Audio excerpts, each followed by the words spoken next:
Mira, mira, mira, mira, mira, mira, mira els callos com remenen. Mira què he trobat, nen, un bitxo, un bitxo. Una canyena, he trobat una canyena. Bona senyal, és que seran una mica picantons, com han de ser els callos. Ja sé que n'hi ha alguns que no us agrada que sigui picant, i etc. però el callo ha de tenir un punt de picant. Se m'acaben de fotre els ulls com a plats, de veure passar per aquí al costat, un platarro així, que era l'escalopa. Pollastre arrebossat, vaja, tota la vida.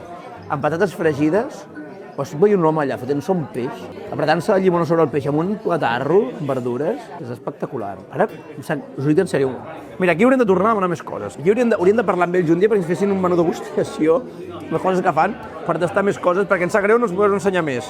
Vinga, callo de vedella és aquest, no sé si m'he passat jo una guindilla. Són picantons, L'aviso. Mira, una altra guindilla. Ojo, això. Si no els vol a marxa, ho donen en compte aquí. Mira, un parell de guindilles tinc aquí. Fora, fora. Els callos amb un bon sofregit de tomàquet. Són picants, Són picants. Haig de dir, són marxosos. Aquí tenim uns callos, una textura.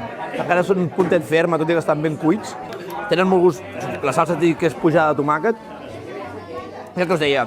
Són uns callos. El callo ja sé que desperten passions i odis en general, i més si afegim el component picant, així que són uns callos de l'alegria.